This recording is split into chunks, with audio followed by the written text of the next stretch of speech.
Тэр дээр 1991 он хүртэл ойр орчмын тосгонуудын хүүхдүүдийн сурч амьдардаг дотор байртай сургууль байсан. Учир нь зөвхөн Муслимов бол нэг дунд сургуультай байлаа. Хүүхдүүд энд байх маш дуртай байсан. Тэд энд загас чирж, наран шаран хэвддэг байлаа. Бид энд манай тосгоны хамгийн их хорцсон хэсэг дээр ирчгээд байв. Энд галууга бэлчээрлүүлдэг байсан. Ахмаг насны эмэгтэйчүүд бүхэл өдөржин цацраг идэх туяад хорддог байж ирдэг. Тэр хүмүүс одоо бүгдээрээ өөд болцгоос. Яаж холбогдох албаны хариуцах хүмүүс нь хүүхдүүдийг тосгоны оршин суугчдыг энэ аюулын талаар огт ярихгүйгээр энд байлгаж чадсан байна. 1993 онд Борис Ельцины засгийн газар үнийг хэлэхээр шийдэж тэр дотор байртай сургууль хаагдсан юм. Энэ бол нээлттэй байдал өөрчлөлтийн үе байлаа. Оросын холбооны ус хаалттай байдлаас гарах хэрэгцээ шаардлага ихтэй байлаа. Гэхдээ энэ бол өнөөдөр эргээд мартагдсан зүйл болсон. Алексей Яблоко бол Оросын улс төрч шинжлэх ухааны академийн гишүүн, ерөнхийлөгч Ельцины байгаль орчны асуудлын зөвлөгч байсан хүн. Зөвлөлт толгойд улсын үед цөмийн салбартай холбоотой бүхий зүйл нууц байлаа.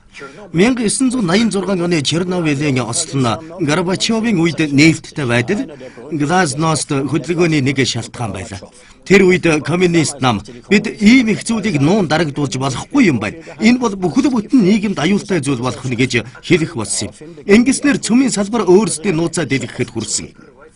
Маякийн байгууламжууд маш нууц байсан. Бид энэ талаар ярьж эхэлсэн. Учир нь ардчилсан өөрчлөлтийн төлөө хэмээн засгийн эрхэнд гарч ирсэн Ельцинд энэ талаар мэдээлэхээс өөр сонголт байгаагүй. Тухайн үеийн улс төрийн дэглэм нурж унсны дараа 1991-ээс 1995 оны хооронд энэ асуудлын талаарх үннийг хэлж байсан юм. Гэвч удалгүй эргээд урдных шиг хаалттай болсон юм шүү дээ. Да. 1995 оноос хойш Оросд мэдээлэл олж авах эргээд хэцүү болсон юм. Тэчээ голын дагуу орших Муслимов тосгонд өнөөдөр цөмийн нууцыг хадгалахын төлөө золиослогдсон бүхэл бүтэн нэг үеийн хүмүүс амьдарч байна. Засгийн газар оршин суугчдад хэрвээ тэд тосгоноосоо нөөвөл 1 сая рубль өгөхийг санал болгов. Энэ хохирлыг барагдуулах аргаар бүх хүмүүсийг нүүхэд хүргэж чадаагүй бөгөөд зарим хэсэг хүмүүс нутагтаа үлдэхээр шийдсэн байна. Бидний хитэн хорт хавдраар өглөөд бид хаажих хэрэгтэй гэж тэтгэврээр амьдардаг бид хаашаа явах юм? Эндээ амьдарч байгаа л үхэндээ. Та нарт хин нэгэн ямар хүнсний бүтээгдэхүүн энэ цацраг туяанаас болоод онцгой аюултай хортой гэдгийг тайлбарлаж хэлж өгсөн үү? Тэд биднийг энтхийнхээ юуг ч идэж болохгүй гэсэн. Гэхдээ юм бүхнийг өөр хаанаас авах вэ? Ялангуяа би энд өөрийн ногооны талбайтай байж тэтгэврийн 3,000 рублээр би өөр юу худалдаж авах вэ дээ? Та саасан сүгээ уудгүй. Уулгүй яах вэ? Сүүнээс шинжилгээр дээж аваад л явдаг юм. Бас уснаас ч гэсэн. Гэхдээ бидэнд ямар ч хариу хэлдэггүй. Бид юу ч мэдлгүй л хоцордог юм. Ямар дэж? Эрүүл мэндийн байгууллагаас бараг жил болгон хэсэг хүмүүс ирж дээж авдаг юм. Тэгээд та нарт юу гэж хэлж явах юм? Юу ч хэлдэггүй маа. Тэд нар зүгээр л өөрсдийн бичиг цаасны ажлаа хийдэг байлгүй. Бид эндээс дээж аваад лаборатори руу шинжилүүлэхээр илгээлээ. Бидний хүлээж авсан шинжилгээний хариу бол тодорхой байлаа. Энтхийн сүү цацраг туяанд хордсон байна. Энэ сүүнд хүний ясанд орж шингэж үлддэг цацраг идэвхтэй изотип болох цesium 137, тритиум болон стронциум 90 нөлөөлөх үе хэмжээгээр агуулгдсан байна. Ийм сүүх тогтмол хэрэглэх нь хорт хавдрын эрсдлийг нэмэгдүүлэх юм. Ойролцоо оршдог томоохон хот булга Челябинскид цацрагийн талаар тусгайлан төрөлжсөн эмнэлэг ФИБ байдаг. Тэд оршин суугчдыг мөн тэдний хэрэглэж байгаа сүүг тогтмол шинжлэх боловч үр дүнгэнд хязгаарч олон нийтэд ялангуяа оршин суугчдад мэдээлдэг байна. ФИБ бидэнтэй ярилцлага өрнүүлэхийг зөвшөөрсөн юм. Биднийг эпидемиологийн тасгийн эрхлэгч Мира Козинка хүлээн авлаа. Ард иргэдийн эрүүл мэндийн байдлыг хамгийн сайн мэдэх газар ажилдаг гэсэн үг юм. Та бидэнд танай судалгаа юун дээр үнэлгээг хэлж өгөхгүй юу? Харамсалтай нь манай иргэд хаанч байхгүй онцгой нөхцөлд амьдарч байна. Тэд цацраг туяаны нөлөөнд дор амьдарч байгаа. Бидний өнөөдрийн судалгааны дүн анхны судалгааны дүнг баталгаажуулж байгаа юм. Эндээс хавдраар өвчлсөн болон энэ өвчний улмаас нас барж байгаа хүмүүсийн тоо бас цацраг жилтийн хэмжээ хоёрын хооронд холбоо хамаарал байгааг тодорхой харж болно.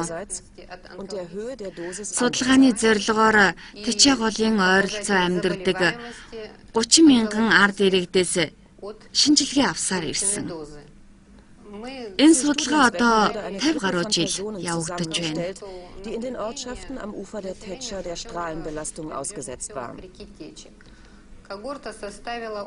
Diese Gruppe umfasste 30.000 Menschen. Үр дүн бол хിവэрэл байна. Laufen jetzt schon seit über 50 Jahren. Энэ хэмжээ муслим хоогийн оршин суугчид 50 гаруй жил шинжилгээнд орж байсныг хүлээн зөвшөөрч байна. Тэгэхээр тэд мэдсээр байж олон үе дамжтал энэ хүмүүсийг энэ хорцсон орчинд амьдруулсаар л байж. Муслим хоогийн хүмүүс эдгэрэх найдвар сулханж энэ дэрхээс өөр яах вүлээ? Бид туршилтын туул аль болж байна? Дэлбэр их бомбог зохиосон хүнд хөшөө дурсгал босгодог юм байна лээ. Бид нарт бол оршуулгын загал маял босч байна. Манай муслим мовод өдөр бүр хүн оршуулдаг. 5-аас 6 оршуулгын газар дүүрч гисэн байгаа. 6 оршуулгын газар битүү байгааг хараачтай. Надлын миний хүү хор тавдраар нас барсан. 6 сарын 21-нд 48 нас хүрэх байсан юм.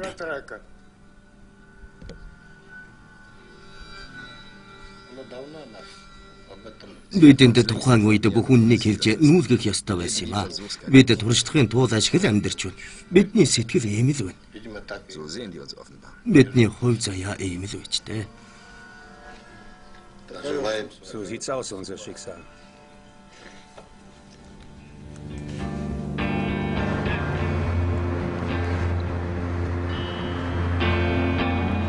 Олон удаа хүсэлт тавьсны эцэст Челябинск мужийн цөмийн аюулгүй байдлын яамны орлогч дарга Светлана Костина биднийг хүлээж авахар боллоо.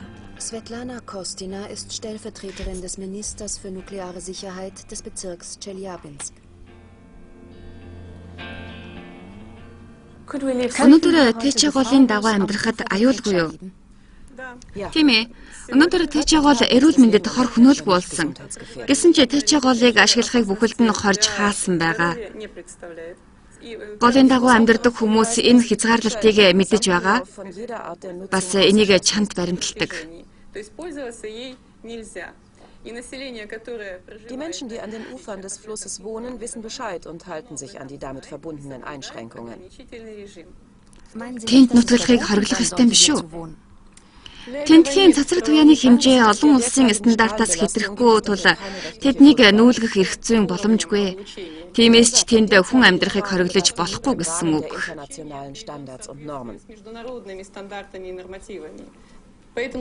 Von daher kann man heute niemandem verbieten, dort zu leben.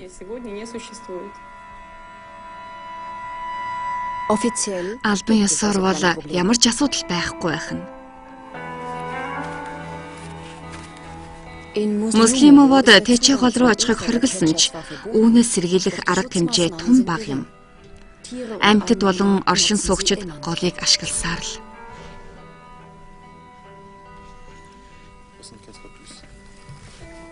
Даасан тав байгаль дээр байх хэмжээс их биш л юм.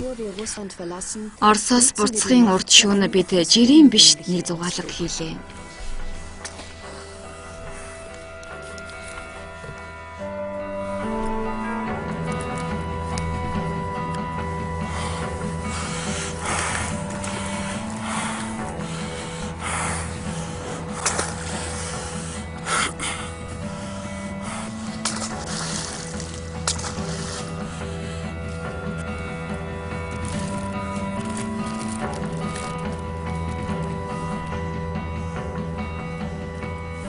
C'est gros ou pas? Том юм уу?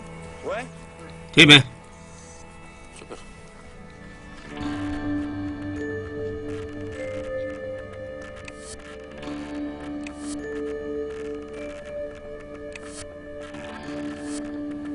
Zurück im Labor. Лабораторид буцаж ирээд Кристиан шинжилгээний бэлтгэлийг хангаж байна.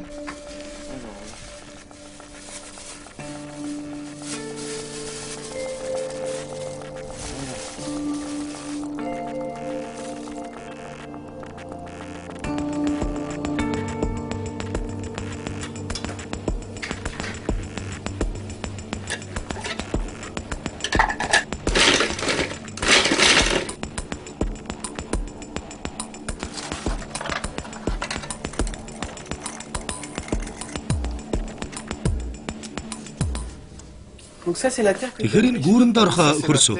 Тийм ээ, Тэнийг эргийн тэндх M5 гэдэг замын гүүрний дороос авсан дээж. Би одоо дараахан хэмжээд мөн дараагийн өдрүүдэд дахин хэмжих үү?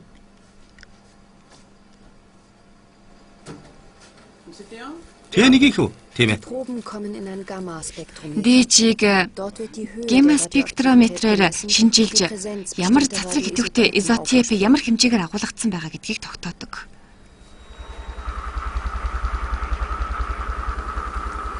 Цезиум 137 үзүүлэлтээр тааруулчихсан байгаа. Тодорхой байна. Цезиум 137-гийн хордолт бол тодорхой байна. Маш тодорхой өндөр үзүүлэлт. Nach mehrtägigen Нэлийн Analysen олон өдрийн sind die шинжилгээний дараа endgültigen эцсийн Ergebnisse дун da. гарлаа. Лабораторийн шинжилгээнээс харахад ТЧ голын ус өнөөдөр ч гэсэн цацраг идэвхт бодис тритиумаар хорцсон нь тогтоогдож байна. Гэвч энэ тухай албан ёсны мэдээлэл баримтад байдаггүй. Усны хордолтоо дагаад цези 137-оор хорцсон голын эргийн хөрс газар тэр аяараа атомын хог болон хувирч байна. Бид нэр гүүрний харилцаа 180 мянган беккерел хэмжсэн. Голын ус хөрсний хордолт нь тэр хавийн оршин суух хүмүүсийг хордуулахаас гадна хоол хүнсээр нь дамжиж хордуулж байна. Бид тэр загаснаас 600 беккерел килограмм хэмжсэн. Сүү цезиум 137-оор 24 беккерел килограмм. Мөслөмөв тасганы оршин суугчид нэг талаас агаарын болон хөрсний хордолт болон нөгөө талаас хоол хүнсээрээ дамжуулан маш өндөр хэмжээний хордолттой байна. Die Bewohner von Muslumowo sind sowohl durch die Strahlung aus der Ufererde wie auch durch die Kontamination der Nahrungskette sehr hohen Dosen ausgesetzt. Үнэхээр их хэмжээгээр. Та Мөслөмөвөг хорцсон тасган гэж хэлж байна уу? Би таны асуултыг асуултаар хариулъя л да. Мөслөмөвөг яагаад одоо хүртэл нүүлгэн шилжүүлээгүй юм бэ? Ein paar Tage Хэд хоногийн дараа наривчилсан шинжилгээний дун гарахад Мөслөмөвөг хамгийн хортой цацраг идэвхт байц болох плутониум 239, плутониум 240 хорцсон тогтоогдсон. Энэ байцын хэмжээ орчинд тэг байх ёстой. Тэгтэл 2200-аас дээш беккерел килограмм тогтоогдсон. Плутониум бол атомын бөмбөгийн тесрэгэх бодис нь. Цэрэг зэвсгийн болон иргэний зорилгоор цөмийн үйлдвэрлэлт нь байгаль орчныг тодорхой хэмжээгээр хордуулдгаараа ялгаагүй юм. radioaktiven Abfall, den sie zum Teil in die Umwelt leiten. Auch Frankreich hat einen Францын Лаха гэдэг уран дахин боловсруулах үйлдвэр нь Оросын Маяктай нэг оных. gleichen Bauart wie die von Mayak.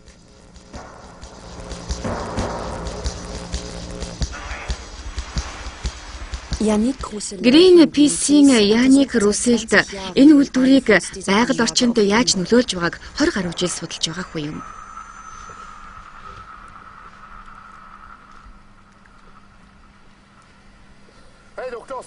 Бид одоо яг Лахаг цөмийн хаягдлын байгууламжийн муу ус ялгаруулах хоолойн аман дээр зогсож байна. Миний хойно бохир ус ялгаруулах байгууламж байрлаж байна. Энэ муу усны хоолой 4.5 км урт бөгөөд шууд далаа руу цутгаж Лахагаас 1700 метрийн зайтай Ландбергийн хошуутай нийлж байдаг. Энэ газар дор хоолойгоор жил бүр багцаагаар 32 сая 200 мянган литр цацраг идэвхжүүлэлттэй муу ус далаа руу цутгадаг. Хэрэв энэ бохир усыг торхон цавлсан байсан бол үүнийг 1993 оноос хойш далаад хаягыг хоржчихсан байгаа.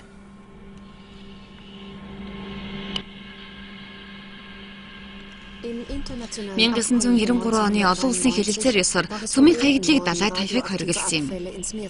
Гэхдээ зөвхөн усан онгоцноос л хаягыг хориглосон нь газар доогуур далайд цутгах байгууламжуудыг зөвшөөрсөн мэт хэвээр үлдэж нүглийн нүдийг гурилаар хуурна гэгч болжээ. Энэ бичлэгийг тус шумбах багийнхны хэмжилтийн сорьц авч явах үеэр Greenpeace-ийн хийжээ. Шинжилгээний дүнгээс үзвэл далайн гэрээлийн энэ хэсэг тэр чигээр цацраг идэвхтэй хаягдлын үүр болон хувирсныг харуулсан байна. Энэ муу усны хоолойноос цези, кобальт болон бусад аюултай изотопууд ялгарч ойр орчны далайн ургамал, зөөлөн болон хатуу биетний бие организмд шингэсэн байна.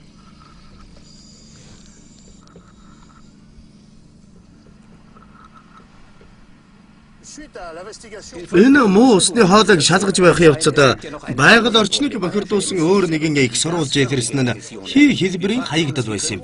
Хий хэлбэрийн хаягдлыг яаж хэмжих вэ гэдэг асуудал бидэнд тулгарлаа. Яндангаас гарч буй утаанд ямар хэр хэмжээний хортхинууд агуулгадж байгааг мэдхийн тулд бид нэлээд том хэмжээний цаасан шувуу хийгээд доор нь агаар сорох нарийнхан хоолой бэхэлсэн юм. Түүнийг дээш хөөргөж яндангаас гарч буй утаанаас сорж авахд аимшигтай үзүүлэлтүүд илэрсэн. 1 литр агаарт гэхэд хэдэн 10,000 беккерэл илэрсэн юм шүү дээ. Үүнийг хэнч урд нь хэмжиж байгаагүй гэд боддоо. Энэ орчмын криптоны хэмжээг хэмжснээ дараа бид ер нь маш нарийн шалгах хэрэгтэйг ойлгосон. Үүний тулд бид Areva-гийн өөрсдийнх нь криптон 85-ын тархалтыг ажиглахын тулд хэрэглэдэг Америкийн компьютерийн нэгэн программыг хэрэглэж үзсэн. Тэгэхэд эндээс ялгарсан хортхий салхины чиглэлээс хамаарч 2-оос 3 өдрийн дотор Европыг тэр чигт нь бүрхэж байлаа. Бид олон төрлийн туршилтууд хийж үзсэн. Тэгэхэд жишээлбэл Areva хизээ цацраг идэвхтэй шатсан савханцруудаа задарч байгааг Бельгийн Гент, эсвэл Швейцарын Женевийн их сургуулиудын дээвэр дээрээс агаарын цацраг идэвхтийн бохирдолтын хэмжээгээр нь мэдэж болж байлаа. Захагаас гарч байгаа хаягдлын хэмжээ бол Ослын үеийн хэмжээтэй энэ зэрэгцгүй хэмжээ юм. Тэгэхээр бид энд жирийн үедээ байнга Ослын хэмжээний хаягдал ялгаруулж байгаа цөмийн цахилгаан станцын талаар ярьж байна гэсэн үг. Энэ нь харин зөвшөөрөгдсөн байдаг нь хамгийн хачирхалтай юм. Захаг цөмийн хаягдл боловсруулах байгууламжийн орчмоос авсан сорьцуудыг Крератийн лабораторид Бруно Шерерон шинжилэн үзжээ. Greenpeace-ийн цаасан шуугаараа Захагийн яндангаас авсан утаанд асар их хэмжээний криптон агуулгадж байгаа нь илэрсэн. Тодруулж хэлэх юм бол 1 метр куб утаанд 90,000 беккерел гэсэн үг. Энэ нь энгийн ажиллагааны үеэр шүү дээ. Тэгэд бодохоор ойр орчмын тосгонуудыг агардах криптоны хэмжээ жилийн дунджаар авч үзэхэд байнга 1 метр куб 1000 беккерел байдаг гэж ойлгож болно. Энэ нь Захаг байгууламжийг орчмыг орчин суугчид байнга криптон буюу цацраг идэвхтэй хийгээр амьсгалж байна гэсэн үг шүү дээ.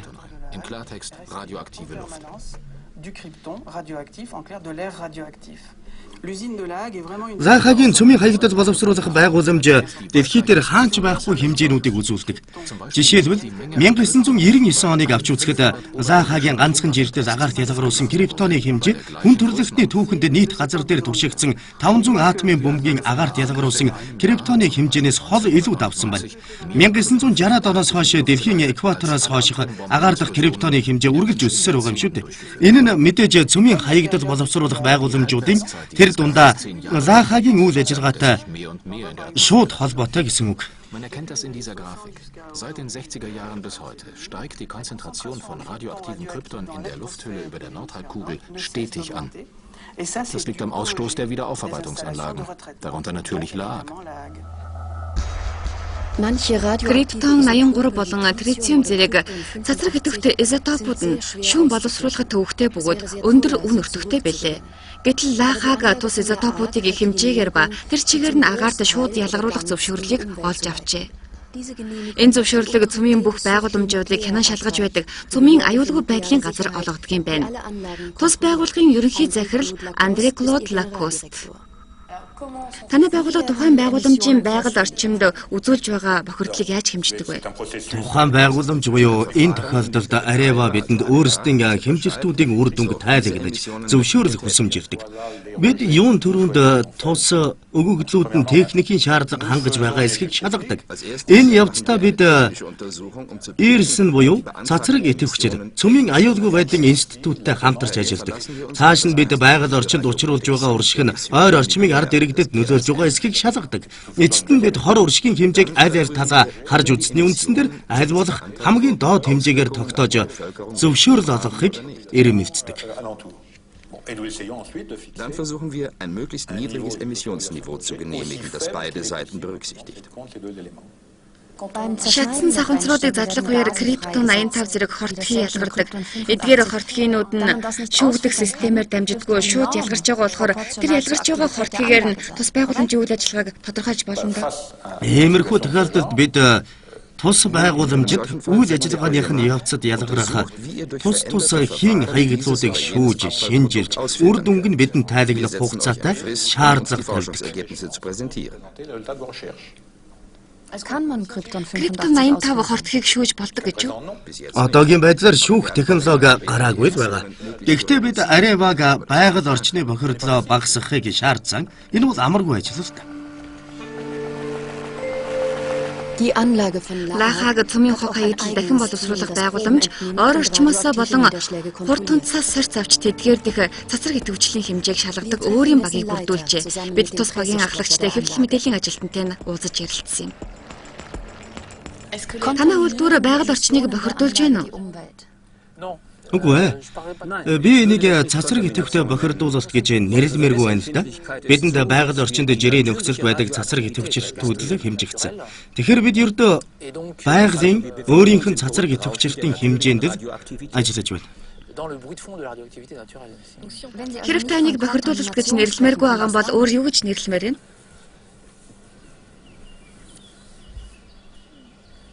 Би юу гэж хэлэх гээд байна вэ гэвэл нөлөөлөл байхгүй. Юу байгаа вэ гэхээр уучлаарай, энэ тухай би ярих шаардлагагүй гэж бодож байна. Энэ үеэр хэвлэл мэдээллийн хилцэн дарга нь ярианд оролцож эхэлсэн юм. Асуулт бол зөвхөн байгаль орчин бохирдогдож байгаа юу гэсэн асуулт. Байгаль орчин ердөөсөө бохирдоогүй шүү дээ. Үгүй, байгаль орчин ердөөсөө бохирдоогүй. Тийм шүү. Хинч гарсан Аревагийн энэ ажилтны эвгүй байдалд орж хэлэх үггүй байгааг ойлгож болно. Энэ үйлдвэр байгуулагдсанаас хойш холбогдох ажилчдаа байгаль орчны бохирдуулалт гэдэг үгийг хэрэглэхийг хоригдож, шаардлага гарвал байгаль орчинд ялгаруулах гэдэг үг хэрэглэхийг тулгажээ. Тэр хэллэг ёсоор нь бол байгаль орчны бохирдол зөвхөн уулмөр төдийл илэрсэн юм байна. Агаар тулан бидний хүрээлэн байгаа орчинд цацраг идэвхт хаягдал байгааг бид бүхэн мэдсээр байхад цөмийн байгууламжууд энэ хэмжээ нь хүний эрүүл мэнд хордох хэмжээнээс илүү гараагүй учраас ямар ч аюулгүй мэтээр ярьж явах юм.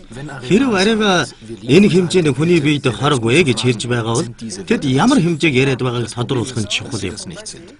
Асуудлын гол учир нь гэвэл тэр тохирохгүй харьцуултууд юм л да. Тэдний хэрэглэж байгаа хэмжээ нь Хирошима болон Чернобылийн хэмжилтүүд юм. Тэр үед хүмүүс биеийн гаднаасаа огцом цацраг идэвхжлэлтэй өртөж байсан болохоор энэ нь лаа хаагтай ямар ч холбоогүй гэж үзэж болно.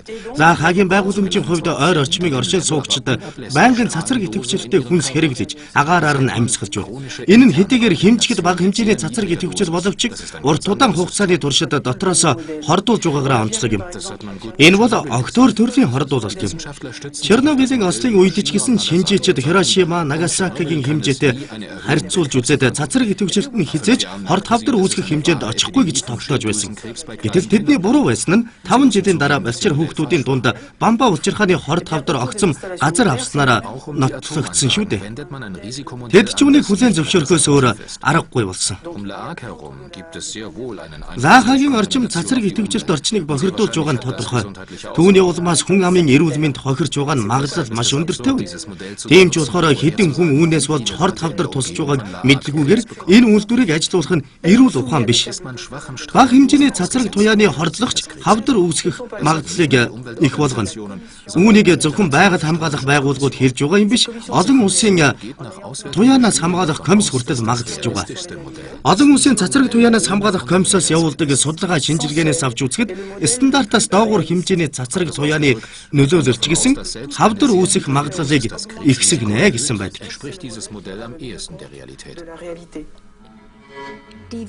Уран дахин боловсруулах үйлдвэр нь Европын цацраг идэвхтэй хордуулалтын 80% бий болгодог.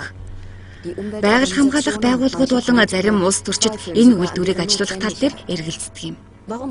Яагаад тэд хог хаягдлыг дахин боловсруулдаг юм бэ? Өөрсдийгөө нөхөн сэргээгч маягаар галагч таны мэдүүлдэг энэ технологийн дансыг судалж үзье. Аривагийн танилцуулгаас үзэхэд атомын цахилгаан станцаас хог хаягдал болон гарч байгаа шатсан савханцрууд цаашид боловсрогдоод үлдэх юмгүй нөхөн сэргээлт болдог мэтээр дүрсэлсэн байдаг. Энэ технологиос гарах хог хаягдлыг юр дурдаагүй байдаг. Харин цөмийн хог хаягдлыг дахин боловсруулалт яаж явагддаг болоо?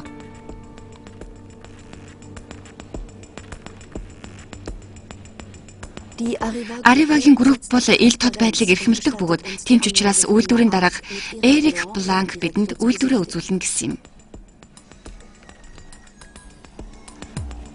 Бид атомын үйлдвэрийн ажилчдын хувцсыг өмслөө. Францын 58 атомын цахилгаан станцын болон зарим гадаадын хэдэн атомын цахилгаан станцын шатадж дууссан савханцрууд галт тэргээр эсвэл машинаар энэ үйлдвэрт тээвэрлэгдэж ирнэ.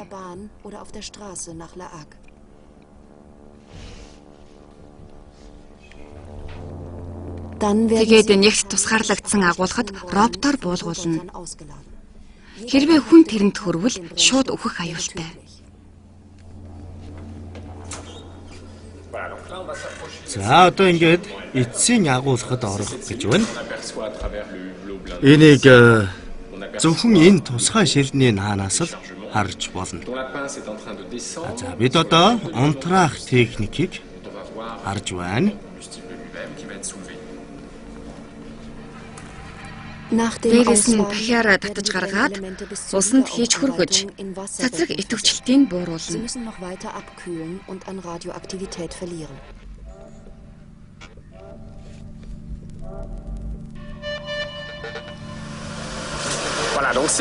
Энэ бол хөргөх дөрвөн усан сангуудын нэг нь. Усан сангийн гүн нь 9 м, савханцруудаас дээшээ 4 м ус биднийг цацрагаас хамгаалж байгаа юм шүү дээ.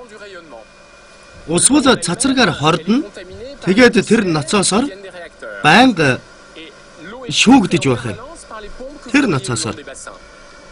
Энэ савханцруудтай хайрцагуудынд хэр удаан байх вэ? Ойролцоогоор 5 жил орчим. Франц улс бол Европын орнуудын Японы цөмийн хог хаягдлыг боловсруулдаг. Зөвхөн Францын цөмийн хог хаягдал гэхэд 1400 тонн энд ирдэг байна. Усан сангаас гаргасан үүний дараа савханцруудыг жижиглэн хаачилж Петрийн хүчилд уусгана. Ингэж савханцруудын доторх элементүүдийг хооронд нь салгадаг юм. Эцэст нь 95% уран, 1% плутониум, 4% үлдэгдэл хог хаяна. Энэ үйлдвэрт орж үзснээр дахин боловсруулалт хийснээр цацраг идэвхт бодис алга болдгүй, зөвхөн эцсийн маш аюултай шаар болгон тунгаад юм байна. Энэ 99% цацраг идэвхт шингэн бодисыг шилэн коктейлд хадгална. Шилэн коктейл дах эцсийн хаягдлыг агааржуулсан тусгай агуулгад хадгалсныг бидэнд үзүүлж байна. 1000 мегаваттын нэг реактороос жилд 20 мянган тонн шатсан савханцар гардаг. Энэ 20 тонныг бид 15-аас 20 шилэн коктейл болгодог. Тиймээс нэг реакторын хаягдлыг иймэрхүү хэмжээтэй болгож байна гэсэн үг юм. Францын бүх атомын реакторуудыг авч үзвэл энэ нэгний хэмжээтэй хорт хаягдал нэг жилийн хугацаанд гарна гэсэн үг.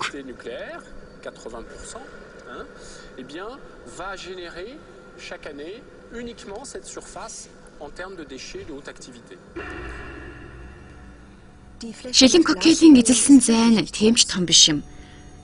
Гэхдээ эдгээр бодисууд олон зуун мянган жил маш аюултай хэвээрээ байх болно.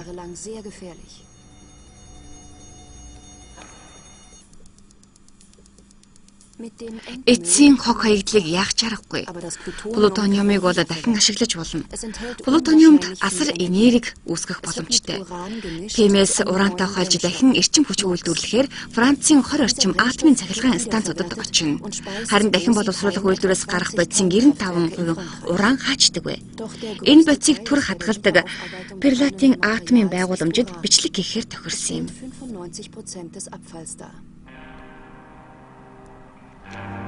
Энэ тохирсон уулзалтаас сурвалжлагын өмнөх өдөр Арива гинэт татгалцсан юм. Dabei ist die einzige Frage, die Бид wir ihm тэндээс stellen. зөвхөн нэг л асуултыг Wenn es тавих sich гэсэн bei der билээ. Wiederaufarbeitung wirklich um Хэрв дахин боловсруулж нөхөн сэргээгддэг юм бол тэр хаягдал болон ялгарч байгаа урааныг цааш нь яаж боловсруулах вэ гэдгийг асуух гэсэн юм. Цөмийн үйлдвэрт биднийг оруулсангүй ч Areva-гийн хэвлэл мэдээллийн ажилтан биднийг хүлээж авахар болсон юм. Was wird aus dem Wiederaufbau? Танай дахин боловсруулах үйлдвэрээс хаягдлуулан гарч байгаа урааныг яадгүй? Тэр урааныг Перлатад төр зур хадгална. Энэ бол манай үйлчлүүлэгчдийн хувьд эрчим хүчний нөөц, түүхий эдэн гэсэн үг. Учир нь цөмийн энерги бол нөхөн сэргээгддэг эрчим хүч юм л да. Манай үйлчлүүлэгчид түүнийг Галланд юм уу Орос руу ачуулахыг хүсвэл бид тийш нь тээвэрлэж өгдөг. Тэд эрчим хүч үйлдвэрлэх дараагийн боловсруулалтанд оруулна. Манай компани Areva-д тийм технологи байхгүй. Ингээд манайхаас гарсан уран Европын болон Оросын холбооны улсын дахин боловсруулах үйлдвэрүүдэд түүхий эд болон очноо. Ураанаа явуулаад тэгээд юу болж босож ирэх вэ? Was kommt dann zurück? Та тэр асуултаа үйлчлүүлэгчдээс асуух хэрэгтэй. Бид бол зөвхөн тээвэрлэхэд үүрэгтэй. Тэгээд тэд тэрнээс түлш үйлдвэрлэнэ. Тэгээд ч ер нь тэдний өмч болсон гэсэн үг. Яаж ямар ашигтай цааш нь хэрхэн боловсруулдгийг өөрсдөөс нь асуусан нь зөв байх. Der fragliche Үйлчлүүлэгч гэдэг байгаа нь Францын эрчим хүчний монопол EDF Group. Францын уран ингээд Оросын холбооны улсад очдог байна. Энэ талын өөр мэдээлэл Areva EDF-ийн аль алинаас нь ч олж авч чадсангүй. Was genau wird aus Францын dem дахин боловсруулалтаас гарсан хаягдал уран хаачдаг вэ? Wir beschließen, nach Russland zurückzugehen. Бид энэ тухай сурвалжлахаар Оросын Greenpeace-ийн ажилтан In Moskau treffen wir Москвад Wladimir Владимир Чубровтой Чубровтойгоос уулзсан юм. Er untersucht seit Тэрээр олон Jahren жилийн die турш Uranium- Орос Европын ураны наймааг ажиглаж байгаа хүн.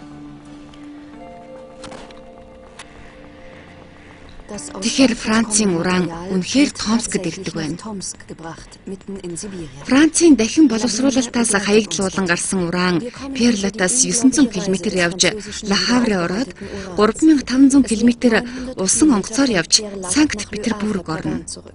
Dann per Schiff Дахиад 3200 км галт тэргээр явж Томскд ирнэ. nochmal 3200 Энэ маш аюултай бодис бараг 8000 км явж байж энд ирнэ. Bei der Ankunft Алексей in Tomsk Кропов бол hat diese gefährliche Владимирийн Substanz Томск fast хамтран 8000 зүтгэгч хүн юм. Kilometer zurückgelegt. Alexei Toropov ist der Kontaktmann von Wladimir in Tomsk. Er informiert ihn über alle Aktivitäten der Region. Жаах яарах. Энэ төмөр замынхан биднийг сонссон шүү.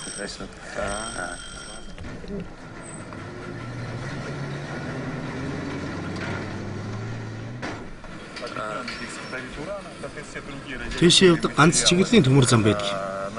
Уран ачсан гал тэрэг Томск хотын дундуур гараад цаашаа Северс хотын Томск 7 гэдэг атомын байгууламжид очино. Тийшээ явдаг ганц чиглэлийн төмөр